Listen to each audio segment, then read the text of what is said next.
Do you want to hear a joke? Why did the mutated microbe get promoted? Because it had outgrown its original role.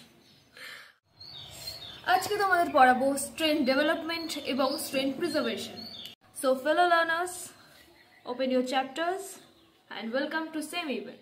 So the first thing about strain development is, what is strain development? So strain development is a process of modifying microorganisms to make them more productive in industrial fermentation. See, naturally occurring microbes সব সময় efficient নয়, মানে desired compound produce করার জন্য। তাই সায়েন্টিস্টদের enhance করতে হবে তাদেরকে, মানে মিউটেশন করে হোক বা জেনেটিক্যালি মডিফাই করে হোক তাদেরকে আমাদের সেরকম তো করতে হবে। তো স্ট্রেন ডেভেলপমেন্টের ডেফিনেশনটা বোঝা গেল। Now what is its importance, তোমরা কি ভেবেছো? দেখো, ইন্ডাস্ট্রিয়াল মাইক্রোবায়োলজি সব কিছু না এফিসিয়েন্সি।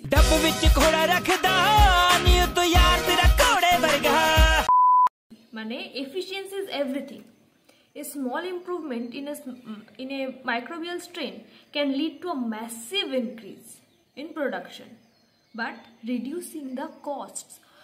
মানে একটা ছোটখাটো ইমপ্রুভমেন্ট যদি আমরা করি স্ট্রেনে, তাহলে সেটা ম্যাসিভলি ইনক্রিজ করতে পারে প্রোডাকশনকে, এবং সাথে সাথে আমাদের কস্টটাও রিডিউস হচ্ছে, রাইট? তো দেখো, without strain development, industry would not be able to meet the high demand of products like antibiotics, enzymes and amino acids. Do you want to hear a joke? Just clicked. Why did the mutated microbe get promoted? Because it had outgrown its original role. Alright, I'll stop. Now look, scientists majorly দুটো ভাবে আমাদের এই strain development প্রসেসটা করে। One is mutation and second is genetically modification. So আমরা প্রথমে কথা বলবো মিউটেশন বেসড ইমপ্রুভমেন্ট নিয়ে। এটা one of the most common method of strain development. এই মিউটেশনটা মেইনলি দুভাবে করা হয়, সব মিউটেশনই মেইনলি দুভাবে করা হয়, ফিজিক্যালি অ্যান্ড কেমিক্যালি। ফিজিক্যালি বলে তো রেডিয়েশন দিয়ে, যেমন ইউভি লাইট, আর কেমিক্যালি বলে তো মিউটোজেনিক এজেন্টস দিয়ে। এটা না দুভাবে ভাগ করা যায়, এক হচ্ছে অক্সোট্রপিক মিউট্যান্ট আর একটা হচ্ছে resistant mutants. Okay, so let's move forward to that.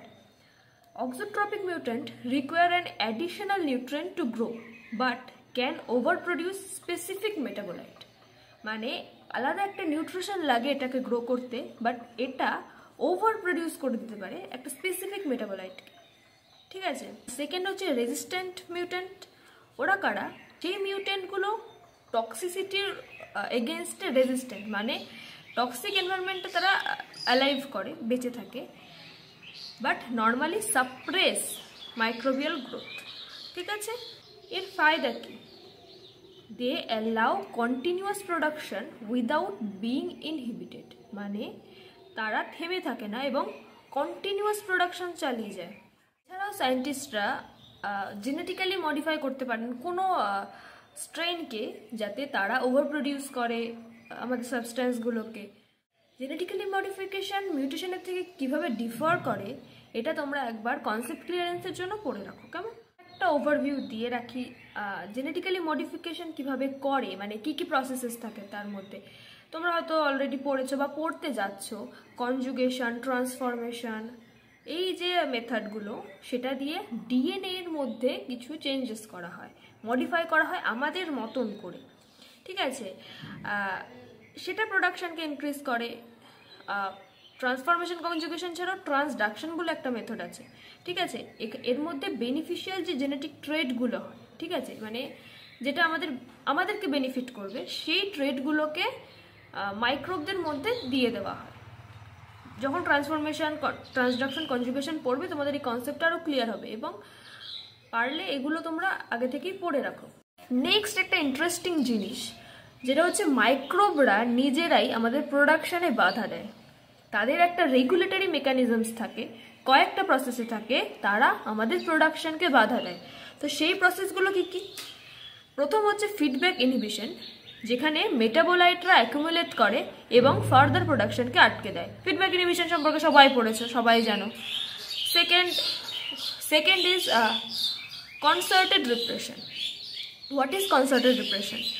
Multiple products work together to inhibit the enzyme activity. মানে অনেক প্রোডাক্ট একসাথে কাজ করে আমাদের এনজাইমের অ্যাক্টিভিটি, যেটা আমরা কাজ করছে সেটাকে বন্ধ করার জন্য।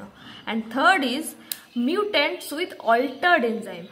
মানে কিছু কিছু মিউট্যান্ট যারা ফিডব্যাক ইনহিবিশন হারিয়ে ফেলে তারা স্পেসিফিক মেটাবোলাইটকে ওভার প্রডিউস করে দেয়। ঠিক আছে, তো সায়েন্টিস্টরা কিভাবে এই রেগুলেটরি মেকানিজম থেকে ওভারকাম করে? এর মধ্যে সবথেকে যেটা ব্যাঘাত ঘটায় আমাদের প্রোডাকশানে সেটা অফকোর্স ফিডব্যাক ইনহিবিশন। তো সেটা কি করে, সায়েন্টিস্টরা এরকম মিউট্যান্ট তৈরি করে, জেনেটিক্যালি মডিফাই করে হোক বা মিউটেশন ঘটিয়ে হোক, মেইনলি থ্রু মিউটেশন। তারা এমন মিউট্যান্ট ক্রিয়েট করে যারা এই রেগুলেশনকে বাইপাস করতে পারে, মানে যাদের ক্ষেত্রে এটা কাজ করে না। ফর এক্সাম্পল করিনেব্যাকটেরিয়াম গ্লুটামিকাম, যেটা গ্লুটামিক অ্যাসিড প্রডিউস করে, সেটাকে মডিফাই করানো হয় যাতে তারা হাই অ্যামাউন্ট অফ লাইসিন তৈরি করতে পারে without being suppressed by feedback inhibition. তো এর যে সূক্ষ্ম প্রসেস সেটা তোমাদের দেবে না, তোমাদের পড়ার কোনো দরকার নেই। ওটাকে জাস্ট তোমরা কনসেপ্টটা ক্লিয়ার রাখো এবং একটুখানি এক্সট্রা নোটটা পড়ে নিও, কারণ শুধুমাত্র আমার রেকর্ডিং শুনলে তো আর হবে না, একটু তোমাদের সার্চ করে নিতে হবে বা যে নোটটা তোমরা পড়ছো সেটা তোমাদের একটু ফলো করতে হবে। তাহলে এবার চট করে কয়েকটা ইন্ডাস্ট্রিয়ালি ইম্পর্টেন্ট মাইক্রো অর্গানিজমদের এক্সাম্পল আমরা দেখে নিই। সো ফার্স্ট আমরা কথা বলবো করিনেব্যাকটেরিয়াম গ্লুটামিকাম দিয়ে, যেটা অ্যাকচুয়ালি আমি বললাম যে তাদেরকে মিউটেট করা হয় যাতে তারা হাই প্রোডাকশন অফ লাইসিন দিতে পারে। ঠিক আছে, আই গেস সাউন্ডে একটু প্রবলেম হচ্ছে, রাইট? এখানে এত পাখি ডাকে আমাদের বাড়িতে, এত পশু পাখি সারাদিন কিচিরমিচির করতে থাকে। আমি একটুখানি টাইম নিয়ে বসেছিলাম তোমাদের একটু পড়াবো সময় করে, কলেজ থেকে ফিরলাম আমি, জানো তো। কাজ চালিয়ে নিতে হবে, একটু শোনো কষ্ট করে। তারপর হচ্ছে আমাদের এক্সাম্পল দিতে পারি কোলাই, মানে এস্টেরিচিয়া কোলাই, বানান পড়বে। তারা কি করে, তারাও হায়ার কনসেন্ট্রেশনের লাইসিন প্রডিউস করে, কিন্তু তাদেরকে মডিফাই করা হয় কি দিয়ে, অ্যাসপার্টেট কাইনেসিস। ঠিক আছে, এস্টেরিচিয়া কোলাই mutant can produce higher lysine concentration using modified aspartic kinase. Okay, and last আবার তোমরা যদি করিনেব্যাকটেরিয়াম গ্লুটামিকাম মনে রাখতে চাও, আমি ওটা দিয়ে তোমাদের বলি, এদেরকে দিয়ে অর্নিথিনও প্রডিউস করানো হয়। ঠিক আছে, এটা কিভাবে অর্নিথিন প্রডিউস করে? অ্যামিনো অ্যাসিড বায়োসিনথেসিস যখন হয় তখন এই অর্নিথিন ওদের একটা ইন্টারমিডিয়েট, করিনেব্যাকটেরিয়াম গ্লুটামিকাম দ্বারা যখন অ্যামিনো অ্যাসিড বায়োসিনথেসিস করানো হয় তখন অর্নিথিন ইন্টারমিডিয়েট হিসেবে থাকে। তো সেটা প্রডিউস করতেও আমরা করিনেব্যাকটেরিয়াম গ্লুটামিকামকে ইউজ করতে পারি। ঠিক আছে, তো এরাই মেইনলি ইন্ডাস্ট্রিয়ালি ভেরি ইম্পর্টেন্ট, তোমাদের মাথায় রাখতে হবে। এক্সাম্পল দেয় কিন্তু পরীক্ষায়, একটা সহজ প্রশ্ন এটা, ইন্ডাস্ট্রিয়ালি ইম্পর্টেন্ট দুটো স্ট্রেনের নাম লেখো এবং তাদেরকে কিভাবে মিউটেট করানো হয় বা তাদের কি উপকার। ঠিক আছে, তো এটা তোমরা পড়ে রাখো। এবার দেখো, সায়েন্টিস্টদের কাছে এখন ভেরিয়াস মাইক্রো অর্গানিজমস রয়েছে, অনেক কিছু প্রোডাকশন করতে হবে, বাট তাদের মোটো কি? তাদের মোটো হচ্ছে খুব কম খরচে অনেকটা প্রোডাকশন করা, তাহলেই তো আমাদের খরচাটা আসবে, তাই না? আমাদের ইন্ডাস্ট্রিয়ালি আমরা বেনিফিটেড হব। তো সেই জন্য the scientist must select the high yielding strain. তোমাদের আগের ভিডিওতে আমরা বলেছি, তুমি দেখে নাও, আমাদের সবসময় হাই ইয়েল্ডিং, হাই প্রোডাক্টিভ যে স্ট্রেনগুলো সেটাকে সিলেক্ট করতে হবে। তো সেই সিলেকশন মেথডগুলো কি কি? আমার নোট যেটা আমি ফলো করি সেখানে অনেক, মানে একটার মধ্যে একটা ঢুকিয়ে দিয়ে লেখা রয়েছে, আমি বসে তোমাদের জন্য আলাদা আলাদা করেছি, খুব ছোট করে বলছি। তোমাদের কিন্তু অবশ্যই বইটা পড়তে হবে, আমি বারবার তোমাদের বলবো, শুধুমাত্র লেকচার দেখলে হবে না, it's not enough, you have to study the book or the note you follow.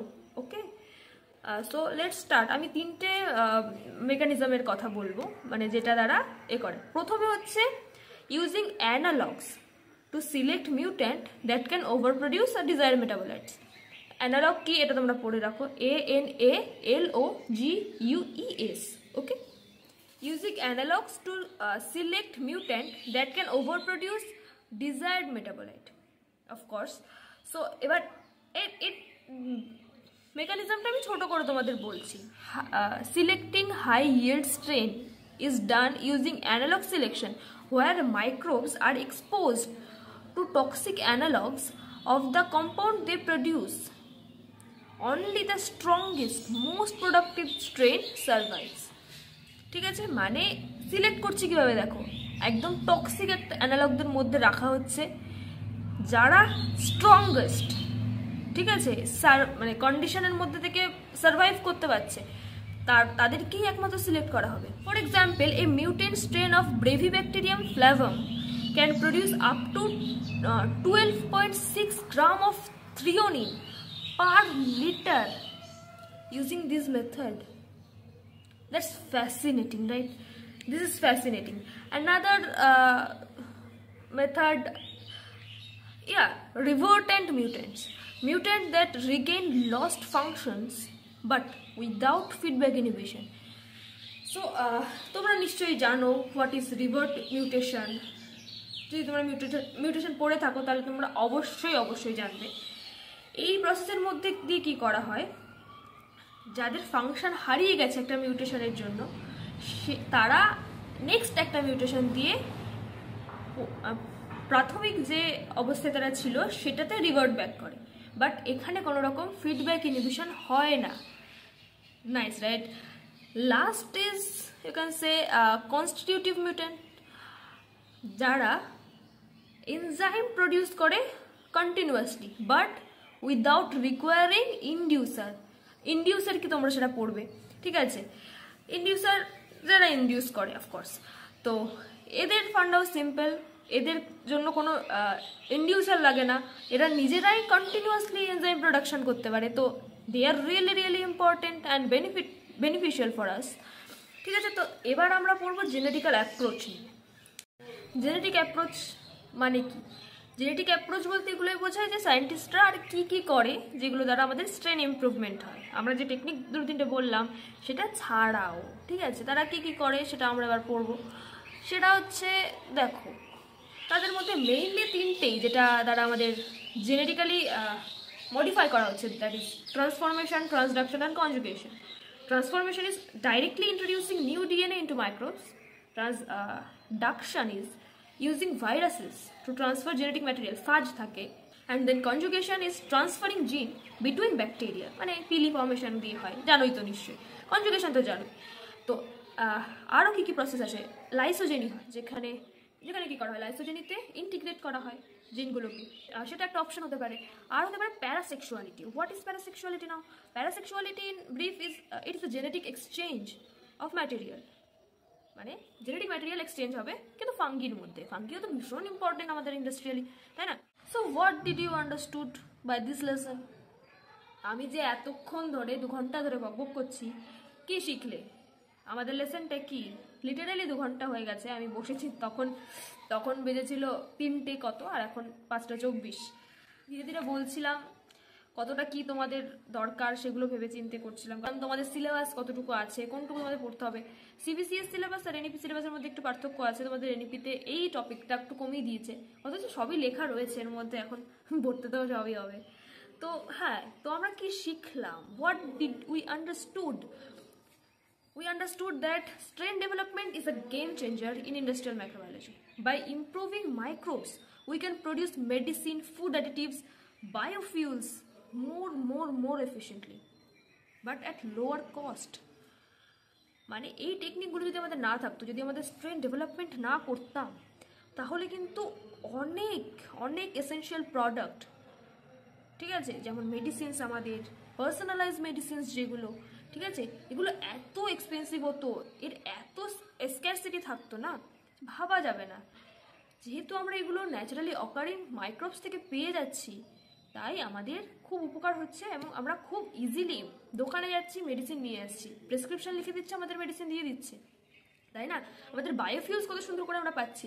এই যে সব সময় ফুড অ্যাডিটিভস আমরা খেয়ে থাকি, নুডলসে ইউজ করছে, যে কোনো জায়গায় দারুণ খেতে লাগছে, এইগুলো দিয়ে স্ট্রেন ডেভেলপমেন্ট করে আমরা এইগুলোকে প্রডিউস করি। এই যে ভিনিগার ইউজ হচ্ছে, এই যে আমাদের গ্লুটামিক অ্যাসিড ইউজ হচ্ছে, তাই না, সাইট্রিক অ্যাসিড ইউজ হচ্ছে, এগুলো সব তো এর মাধ্যমেই আমাদের ইন্ডাস্ট্রিয়ালি প্রডিউস করা হয়, রাইট? তো দ্যাট ইজ ফ্যাসিনেটিং, ঠিক আছে? Okay, so that's all for the lesson. If you found this useful, don't forget to like, subscribe and share your thoughts in the comment. Okay, see you in the next video. Bye.